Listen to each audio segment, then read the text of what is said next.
Shout out Big Steve. Shout out Michael Bisman. Shout out to the fans, to the listeners. KSW 113. We're betting on this. Other gamblers are taking the time off until UFC next year. Not here. KSW is literally my best performing organization, maybe even better than the UFC, and I enjoy it quite a bit. So we'll break it down top to bottom, and we'll also look at the UFC Vegas quick recap and profit. Right, we did quite well, so we'll get straight into it, and yeah, don't have too much time. Alrighty, so let's go through all the regional section. A bit of boxing, a bit of regionals. UAE Warriors, I had like a little bit over unit to win $300, half unit on this girl fight. She fought like some Indian, Pakistani chick. Talk about it later. Yeah, won $300 there. PFL Europe kept it short and sweet. I didn't have too much time to tape on the weekend. Basically, all I played was Baris, the French guy versus Dean Garrett under 1.5 rounds. It was pick'em. I felt like it should be a lot more chalky because Baris, essentially really, really high level kickboxer, finishes everyone, goes to the body as well. And obviously, I felt like it correlates with him. And maybe Dean Garrett could have got like a guillotine or something, but I don't usually play those kind of unders. But I felt like it correlates with him, but I felt like it correlates so strongly that, it should be like 60%, 65%.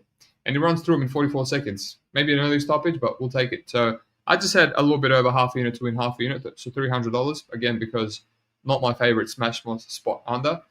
And then the rest was Patrick Habirora versus Kevin Doucette. Again, Habirora can be a little bit underwhelming in some performances. And, this was worse than minus $200, $1.46. But again, I was looking for some simple profit. I did not want to overthink it. So I put a little bit over unit, again, to win $300. Knocks him out in round one. That was one of the main reasons I played it, because Kevin Doucette, extremely hittable.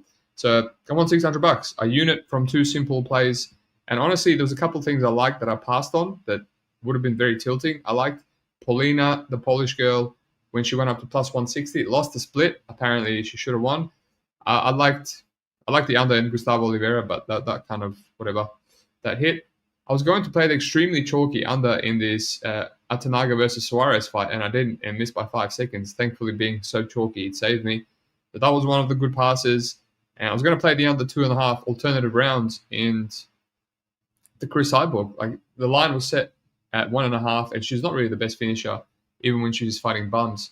And they still went over 2.5 rounds, and avoided that. And the other little regret that I have is not playing the under 1.5 in the Nemkov Henan Ferreira fight. Man, the Henan Ferreira unders were absolutely huge money makers, back in the day. And I thought, ride one more time, and yeah, I didn't play it. But that's all right. $600 one unit. So we were rocking like $900 now. Then I had a boxing bet. Let me just have a look. I'm kind of forgetting. Oh, that's all right. I'll go straight to my yearly. All right. So this is my December. I had a really good December. 4,300 so far.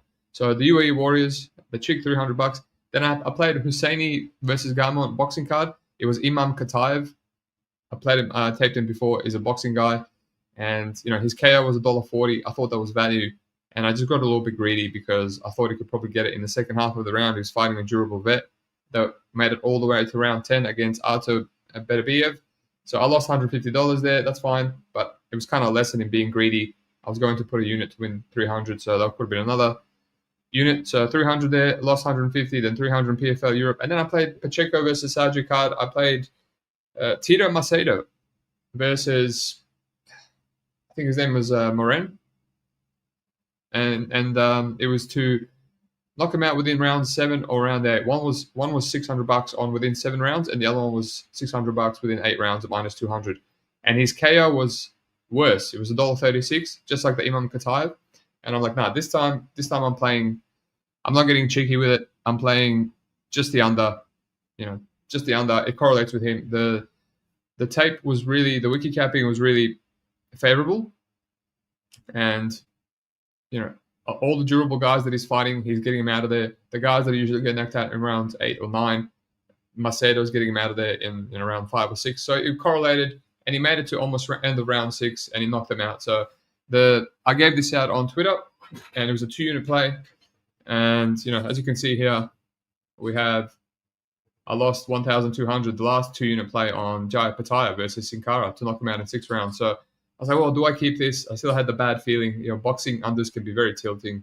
The refs can let people die in there. So that made me very happy. There was $700 there. So we've got over $1,000 now going into the UFC. And the UFC was rough. The UFC was rough. Let me just go. This is all my every single bet. Right. So the first, I had Horse $50 in round 3, and that bothered me because I liked it. I liked everything. I liked her slight plus money. Then I liked her minus 3.5 handicap. I liked her inside the distance. No scorecards if you go to the decision. And then the line spiked aggressively right before it started, and I pushed it out. And round 1 KO. It's like I didn't really expect that. I also tried to lie better when she stopped a couple takedowns from Blader. So that bothered me. I was like, oh, that's a bad start. And because of that, I ended up putting $300 on Alan Fry. All right. I said on the show, it's either Fry or pass, or also the plus money over 1.5 or pass. And once again, no matter how hard I try, I picked the wrong path. I picked the money line, losing money line instead of the winning over total, which I do all the time. Which sometimes I pick the losing total over the money line. Other times I pick the money line. My reasoning was I saw Guilherme Pat getting dropped by a 0-0 fat guy in round 1 on the regionals. And that's why I'm like, Alan Fry has some value. He's going to come forward and he's going to strike. But who would have told, if someone told me that he was just going to clinch the whole time and not throw one punch, then it is what it is. But so now I'm like $350 down. Luana Santos, I favored her over Croden. And, minus money, I kind of couldn't do it. And, my first official play, Sean Sharaf. I had a whole unit on Sean Sharaf. All right. Have a little look here. Sharaf. And as the week went on, I had to reduce, man. I was like, 600 on this guy. The more I thought about it, is like, how is he going to win outside of round 1? Like, he's the cleaner boxer. He's sharper. He's obviously more athletic. And Aspen is just like a Nate Diaz of heavyweight. Comes forward, very hittable. And the more I thought about it, I was like, I don't like it. I don't like the fact that I need this to end in round 1. And as soon as the round 1 started, because of that, I reduced, obviously. I had $3.30, and I told the people in my Discord to reduce. I didn't really give this one out on Twitter. And, some people making fun of me, Steve with his cold feet. But I'm like, man, it's a card that I don't have many reads on. I'm already down 350. I feel like I will get out of the hole if I just don't burn a whole $600 on Sean Sharaf, I don't want to burn myself, so I'll get out of it. So I reduced, and because I had $3.30 and a lot of CLV, Aspen was minus 200, I left $177 to win 486. I thought I was happy with that. And then you could tell in 1 minute Sharaf wasn't going to win because he was overextending. He was trying way too hard for the knockout. Aspen wasn't reacting. Aspen looked like a guy that has the durability of a 500-pound fighter, right? So I called up and I live bet, and I actually put on a live bet for once in my life, in Australia over the phone at minus 200. So I put a unit 600 on Asplund, as you can see down here. And my live bets, I only had 2, and to win 300. So I won $300 there, but, with the Sharaf loss, peanuts. But a little bit of profit. So reduce the damage. I had a big bet on Janderson Brito, no scorecards, 900 to win a unit. And he couldn't get it done. Had some close submission spots, couldn't get it done. And honestly, hard to say I'm happy I passed out on the money line because the guy just does stupid stuff all the time. He put himself in some bad spots, keeps ending up on the ground.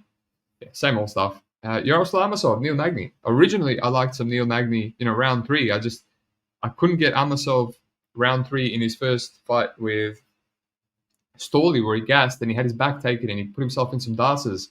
I was like, man, Magny round 3, he's going to get you out of there. So I had like $50 on that.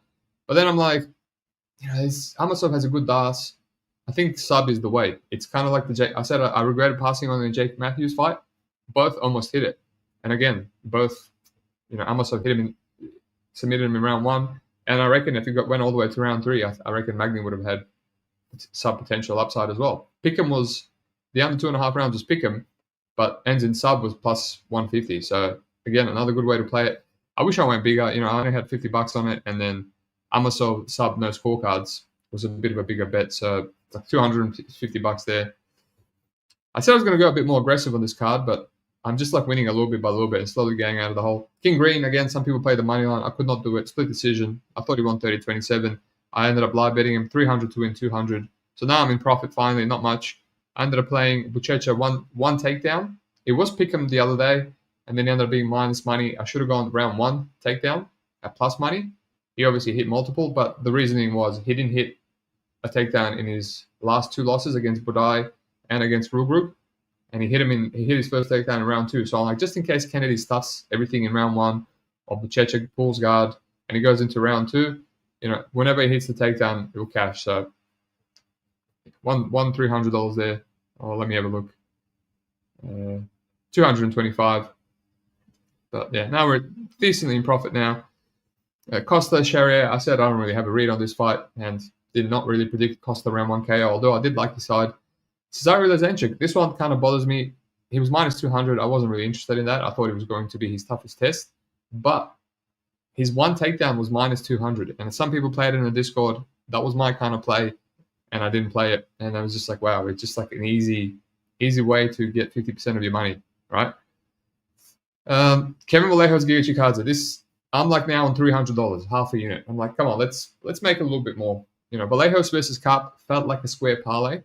But I'm like, it's going to cash, man. It's going to cash, right? Kevin Vallejos might lose round 1. As I said, Giga's winning round 1 against everyone. Onana and Allen, really good fighters, really probably quicker, faster, more explosive boxers than Vallejos.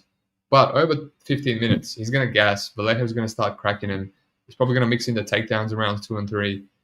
And what I did was, I'll show you now, I got a little bit greedy. And because I thought it would extend, because Giga's very durable, and there's probably going to be some takedowns in rounds 2 or 3, if not round 1. I played Cup, parlayed with Vallejos and 1 takedown. His money line and 1 takedown. So round 2, man, when Vallejos hit that knockout without any takedowns and he busted my parlay, I was like, so salty. So salty. That's what being greedy does. And I usually never do this because I hate the feeling of being greedy and just missing out on sure money by doing stupid stuff like that. So then we go to Carp, and I'm like, all right, I need profit now. I'm breaking even now. I've got nothing on this card. Poking up and down, roller coaster. And I just end up going Carp KO, half a unit to win 400, whatever. So I finish on 450. Right, 450, as you can see, UFC Royale. And then I had some boxing. I hit an under, my boy Alice Quaga in boxing, and then I played another under, which lost in the main event to Sumi Donaire. Plus money gave me $10. So all in all, man, December was amazing, and it's still going. We got KSW, we got Octagon. As you can see, 20,000 was my minimum. I broke that in November, and just after 2 UFC cards, I got to 25,000. So my goalposts keep moving. I'm now looking for 30,000. I would be much more confident I would get to 30,000 if there was more UFCs. But now sometimes it's hard to squeeze out that kind of profit with regionals, because there's no live betting, there's no totals, there's no props. In the UFC, there's all those kind of things, so you got more options, and I'm more familiar with UFC fighters. So, but who knows? There's boxing next week. There's boxing every single day. There's regionals every single day. Even today, Brave popped up and CFFC popped up, which I wasn't even aware was this weekend until it randomly showed up. So, yeah, we'll see how we go. But I'm really happy with this year. Whatever, win or lose 2,000 or 3,000 from here on out, I'm happy. I'm just kind of free rolling December and enjoying myself. And I do have some bets for KSW. So as I said, best promotion. This is my best promotion ROI. Like the reads are top to bottom, like insane, even on low level stuff. So I'm going to go through the comments and then we'll get into it. Subhuman, KSW for the win. What's up, Subhuman? Shadow Blum Dog. Gisette took a bad one there. Yeah, Gisette is a bit. He's lucky to get in the UFC, honestly. Kudamarsen, I had to put money on Donaire plus 950. Thought he should not be such a big underdog, even though he was 43. Mate, he almost got it. He almost knocked out Tasumi in round 4. I thought my under was going to cash from a 43-year-old instead of Tasumi, but very unfortunate split. Tale of 2 fights. First 6 rounds, Donaire. The other 6 rounds, Tasumi. Donaire 5-bet for a split. Having a lot of success early. Yeah, if Donaire wasn't 43, I probably would have bet him as well, and he probably would have won, honestly, because it seemed like the age and the cardio is what did him in. Alrighty, here we go. Souheil Kaouchen versus Krzysztof Geburek. So Souheil Kaouchen, I regret not playing this kid. He made his debut in KSW France. He was a massive underdog. Fought some Polish kid that is from IMFF, which I don't rate at all. A lot of amateur fights. Oscar Statura and people in the bookies always glaze these guys with a lot of fights. But you watch some of these fights, and I found one of his losses, which in amateurs, which was like a really bad amateur Serbian fighter. And essentially, if he doesn't get a round one submission, which he gets a lot, he just gasses out, and that's why he lost that decision. And that's what happened here. He took down the Russian kid, French kid, pardon me, and had him in mount. And then he went for an armbar, lost it, and then he ended up losing rounds 2 and 3. But he still took down Souheil in round 3, and I never watched that fight till now. And it's kind of competitive, even though he was gassed. So obviously, this Souheil kid, he trains in America. He trained at not Black Zillions, I forgot the name. Old Black Zillions with Gilbert Burns and Hooft. And yeah, he's very young. He's like 20 years of age. He's a kickboxer, but he goes for takedowns. He mixes things up. So he cross trains, I should say. I don't know if he's in America full time, but he looked very good on tape, and he's got 2 decisions now in amateurs and in his KSW debut. So it makes sense why he's the favorite. He is the A side. This Oscar guy, sorry, not Oscar. His opponent, Krzysztof Geburek, he's making his debut, and I might have to retape him because at first I kind of liked him, but now I don't really know. I don't really know what he's about. Like, he's 3-1. He's got the split decision to this Donilko guy who's decent, but he's just getting grappled himself a lot. I don't know what his good is. Is he a grappler? He's just kind of existing. He's got a guillotine here, so I don't know. Like, Souheil might be a parlay piece, but again, he's still young. He's 20 versus 22, but I think, and he's not in France this time. So I think the fact that he's already made his KSW debut, he is the A side. He should beat this Krzysztof Geburek guy, but I don't know how I feel about $1.40. We'll see. Speaking of parlay pieces, Igor Wldoarczyk versus Artur Krawczyk. So Arthur 5-4. He's already lost his KSW debut by submission. Igor, he seems to have a lot of hype. $1.30. Speaking of parlay pieces, I think he should be a parlay piece. I didn't go in depth, but I know both guys, so don't waste too much time. Let's move on. Marcello Morelli versus Patryk Surdyn. This is a good fight. I actually thought I would like Marcello Morelli. Morelli, he was going to be one of my favorite underdogs, and when he made his KSW debut, and then on the last second, they switched it up and they gave him a title shot because his opponent missed weight. And someone else missed weight, but they gave him a title shot against Sebi Prisbrick, and he dropped him. He dropped the champion, and he got into round 3 and he was doing well. And then he got dropped himself and he got submitted, which, 1 day's hours notice to fight the champ. I don't think his cardio is the best, but he's much better than his record. 6-4. He's already fought some grapplers on regionals, and he really passes the eye test. So he was meant to be fighting Islam Jabralov, who's another grappler, and he was a massive underdog, and I think he would have beat the crap out of him. So we lost a really good underdog shot there. But now he's fighting Patryk Surdyn, who's chinny, and he's an extreme sniffer. All he does is sniff. He's been knocked out before. He's also sniffed out some good guys like Oliveira, who just fought on PFL, the guy that does all the spinning elbows. He sniffed him out, and $1.60, I don't know if there's any value. If Morelli's not knocking him out, even though he's really good, how's rounds 2 or 3 going to look? Morelli has, a lot of decisions, and he has, some competitive, has a split here, 2023, only 2 years ago. And Jakub, this is a really good Polish grappler as well. That was a competitive fight, so I don't know, $1.60. If he's not getting a round 1 KO, I don't know if I'm getting too much value in this line. So after tape, I change my mind. Let's move on. Roman Damian versus Victor Zalewski. This is a great fight. This is a shootout. Someone should die. If you have an under 1.5 rounds, I think it's like Pick'em out there on some European books. Someone should die. I'm not overly confident on it because Victor Zalewski is quite patient. But essentially, Zalewski came into into KSW a few years ago, and it was 23, I'm pretty sure. And I was like, man, who's this kid? He fought Robert Majewski, who's a bum, and he looked really good on tape, but it was just regional Polish promotions, and it's easy to look good against them. But then he beat him, and then he beat Kacper Kobierski, who's very chinny, but he's a good fighter. He's in the ranking, and he knocked him out too. And I'm like, man, this kid, 23-year-old kid, is very good. Southpaw in and out, and then he knocked out Adrian Zelensky with a brutal knee. Again, another chinny guy, but he's looking the goods. And they gave him a massive step out against Andrei Brebic, ex KSW champion, and they were slugging it. They were slugging it out in round 1. And then Grebik, they were both hurting each other, and then Grebik hit him to the body and knocked him out. And that was like his first, loss. And then he tried to bounce back against Mateusz Pawlak. And Mateusz Pawlak was 5-2 at the time, a regional KSW journeyman. And then he got knocked out by him too. And it's like, wow, he's kind of lost some aura. He's lost some shine. And he was beating Mateusz Pawlak. And then round 3 just fell apart. He got leg kicked, fell down, just turtled up and got pounded out. It looked like he was gassing. It looked like he couldn't handle the pressure. He was beating Pawlak essentially and just gassed out from it. So, now is a decent sized favorite again. Right? What is he? He's $1.30. Let me just have a look. Yeah, $1.40. So plus 200 from Romain. And Romain, this guy used to fight in Bellator, and he was a cash cow for me. He was an underdog a lot of the time, and he would just get round 1 KOs. So he's front loaded, and he gets knocked out in round 1 by himself too, right? Tajid ran through him.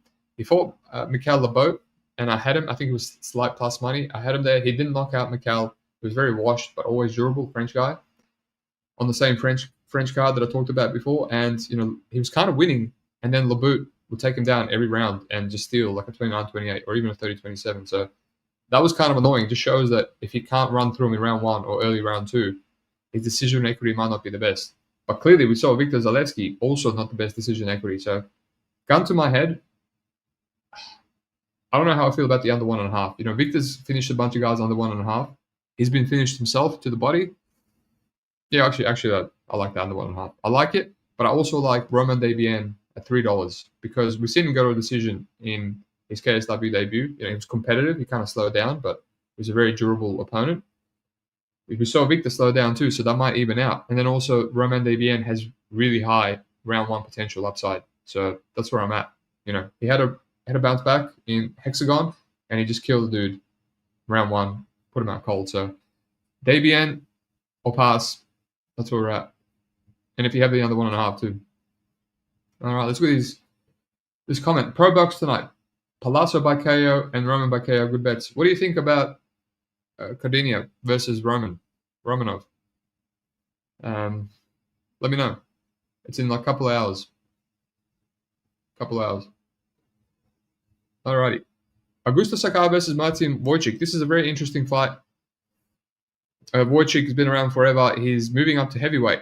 He just fought a couple times for the light heavyweight champion. He got knocked out by Rafael Haratic twice. And he hurt Rafael Haratic in the second fight. And now, obviously he lost twice to the champion. He's moving up to heavyweight. He's trying something else. And he also knocked out Ibrahim Juzagev, who is the ex-light heavyweight champion too. So, but also an ex-middleweight. So he's moving up here. He's 36, and he's fighting Augusto Sakai, who's a natural heavyweight. He's 266 pounds.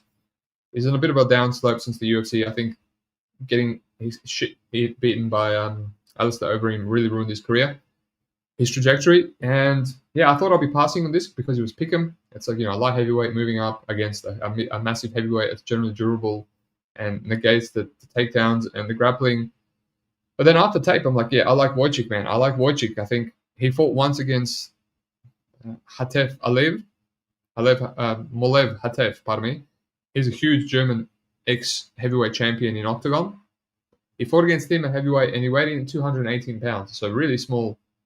Not really a big heavyweight. And he made him quit. He beat him. So he's fought a heavyweight before. But now, that was 2018-19. But now I think he's in all the juice. He actually looks like a huge light heavyweight now, even though he's fought a middleweight before. He took down Damian Piotr and submitted him. As I said, he's got finishing upside on the ground and on the feet. He hurt Rafael Haratic, then got knocked out. And he also took down Ibrahim Churza and mauled him on the ground too. So it might be hard to take down Augusto Sakai, he's quite big. He's fought a bunch of grapplers recently. He stuffed 20-something takedowns from Phil de Vries, but he still lost because he was getting outstruck. He was getting outstruck by Philip de Vries. So I basically think Sakai is washed. He got hurt by Shimon Bazor in this last one. Another heavyweight with no chin, small. I think he weighs 230 pounds, maybe 240 now. He got hurt by him, who couldn't even knock out Victor Pesta, and he couldn't knock out Mateusz Scheffel. Right, just put that in your mind. Mateusz Scheffel, all his losses are round 1. Victor Pesta, all his losses are round 1. He went to decision with both of them, and he landed an overhand right on Sakai that hurt him. And Sakai went to a split decision with him. So even though Marcin Wojcik is moving up to light heavyweight, we'll see how much he weighs in. But yeah, it's him or pass for me. But now it seems like people caught on, and now Wojcik is a favorite. I did put $150 on Wojcik. It was $2.40 at one point on BetOnline, and I kind of wish I rebet it, and that's all I have to win $200. But I'm not betting anything more. He's a favorite now. I'm gonna wait till the weigh-ins, but yeah, I think Wojcik, I think he's just less washed, moving up. I think his power is going to translate, and I think he can hurt Sakai. And if he somehow takes Sakai down, even though he's a really big boy, I think he can just maul him. Like Sakai on the bottom, man, he doesn't look good. So Wojcik will pass. All right, this fight right here, Marcin Rozalski, modified kickboxing. This seems to have just been added, so I'm not really interested. It seems like a freak show fight. All right, Michalski versus Damian Janikowski. I have a bet here. I have $900 on Michalski. $1.64. Basically, Damian Janikowski is 10-8. He's very, very chinny Greco-Roman guy. He's been knocked out. How many times? Lost 3 times in a row. Pawel Pawlak. He's a champion. We'll talk about him soon enough. He's defending his belt. He has no power on him at all. And Pawel Pawlak dropped him as well. And he won 50-45. Which, whatever, that's pretty good. He's a pretty good decision equity guy. But, yeah, Piotr knocked him out, which is no shame. Alade ran through him, no shame. But, Tom Breeze finished him. Pawel Pawlak being before. He's getting knocked out. He's getting knocked out by everyone. And now he's fighting Michalski, who's another 8. Right? He's a bit older, 36. But he's on a better trajectory. Since losing to the champion, Adrian Bartosinski, we'll talk about him. Since losing to him, he's beat Grabowski, took him down, and he finished him with the crucifix. He had a back and forth war with Dominic Hamburger. Dominic Hamburger is killing it now in Octagon. He went to a Czech promotion, and he's fighting good guys.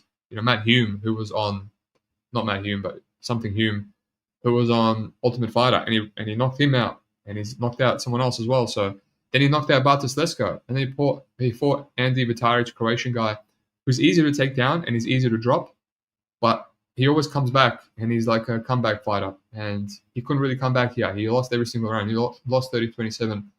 Even though Michal was kind of slowing down, he was a bit hittable, he could still hit takedowns, he could still get moments on the feet. I just think he's more durable than Damian Janikowski.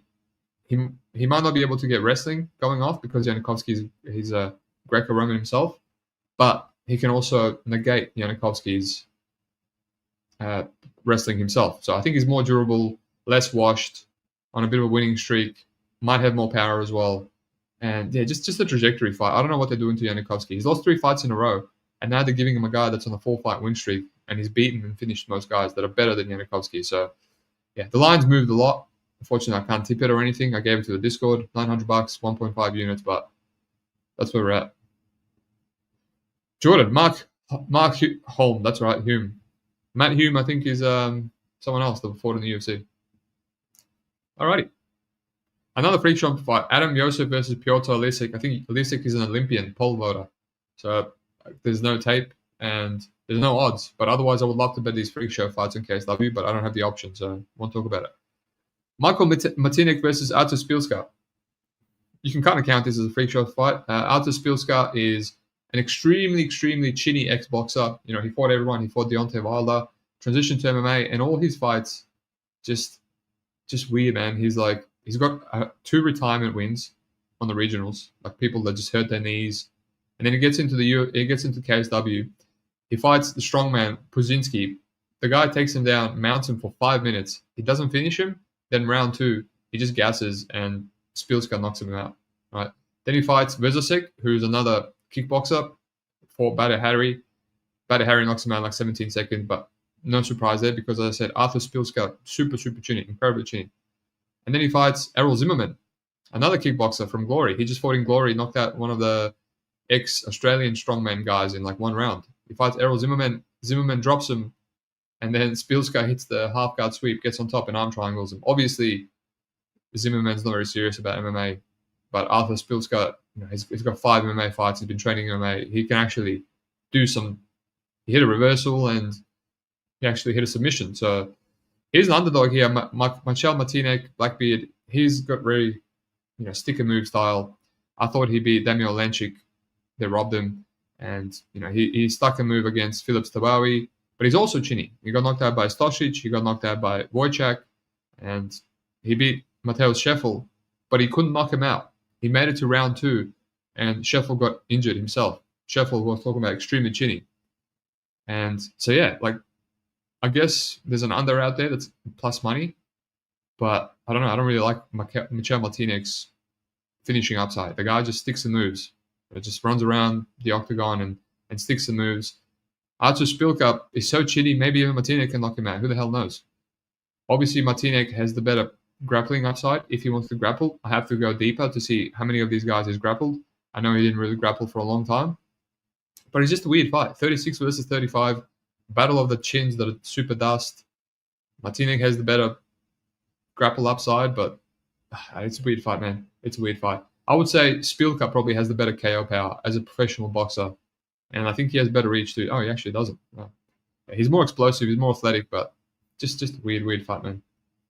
Weird fight. Alrighty.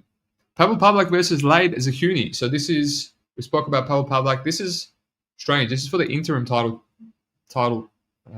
because, well, actually, it's the main middleweight championship, but the interim one is someone else that the guy's been knocking everyone out because Pavel Pawlak has been injured.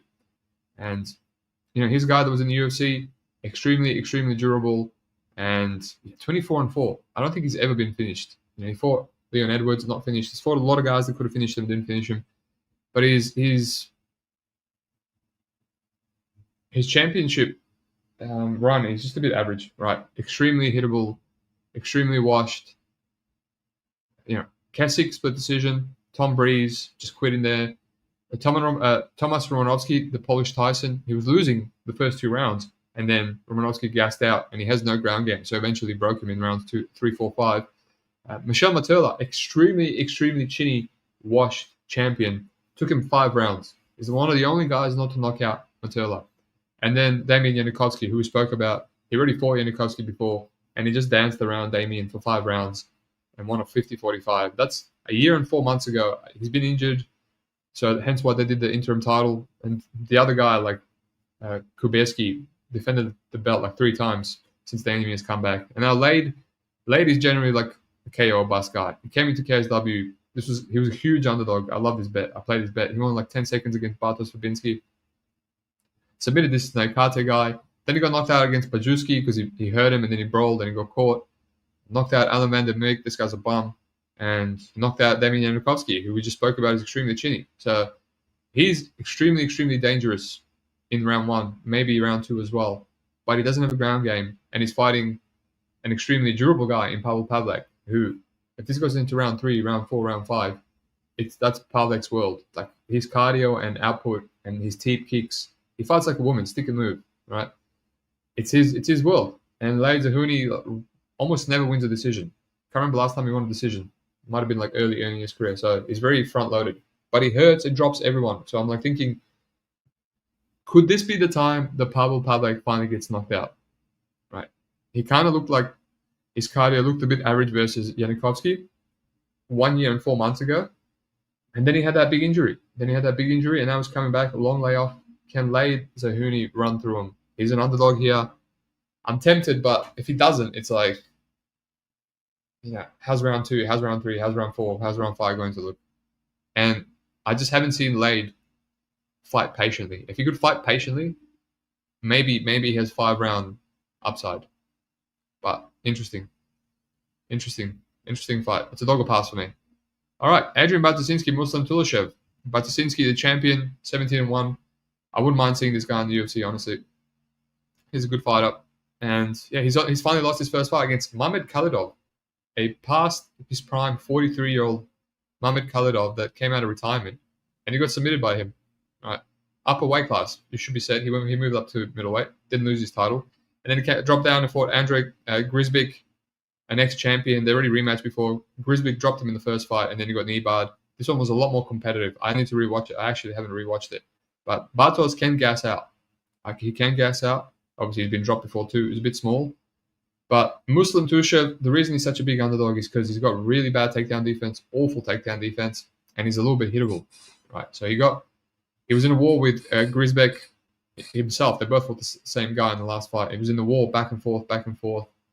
He was bloodied up, and then eventually he knocked him out. He's got very good power. A lot of the times he gets taken down, he gets laid on until he comes back and gets a knockout, or he gets dropped, he gets hurt, and then he comes back and gets a knockout. But Adrian, he's ran through a lot of guys. You don't want to be hittable against him, and also he's going to have easy takedowns. So it's an interesting fight, but he's going to be a lot smaller. He's going to be a lot smaller, and Muslim, if you don't finish him, he's just going to keep coming forward and looking to knock you out. So I wouldn't really parlay Adrian or anything, but I need to watch his last fight against Grisbeck because he went 5 rounds, and I need to rewatch Muslim Tulashev's last fight against Leandro Damiani, who's not the best fighter. He obviously got grappled there, I remember, but Dogger pass for sure. But a high-level fight. I think both these guys could be in the UFC. Alrighty. The big dog, my King Lade. Yeah, King Lade is an animal. If he can knock someone out in round 1, he's a smash spot. Breaking Bad Boxing, Orale Conolito. What's up, Breaking Bad? Just in time. All right, let's go over what I have and we'll get out of here. So, Souheil Kaouchen, I thought it was Dogger pass, but maybe he's a parlay piece. We'll see. I don't really know what this Polish guy's about. Igor should win via sub. Maybe he's the parlay piece. Marcello, Surdyn, I'm passing. Maybe it's accurate. Seems competitive. Romy Damian, Dogger pass for sure. Dogger pass. Damian at $3 when he has round 1 KO upside is crazy, but he might die himself. So if you have an under somewhere, let me know. Wojcik for me, I have like a small bet on Wojcik at plus money. Now it's gone. I wish I could add, but I can't. This is a freak show fight. Michal Michalski, 1.5 units, but now it's gone. Martinek, Szpilka, I guess Szpilka will pass. Lade will pass. And Muslim Tulashev will pass. I'm not really into parlaying Adrian $1.20.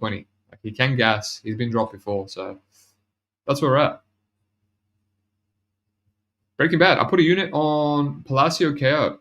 Thank you very much for letting me know, mate. I don't know if I'll have the time to tape because I need to shoot out, but we'll see. We'll see. All right, that's it, lads.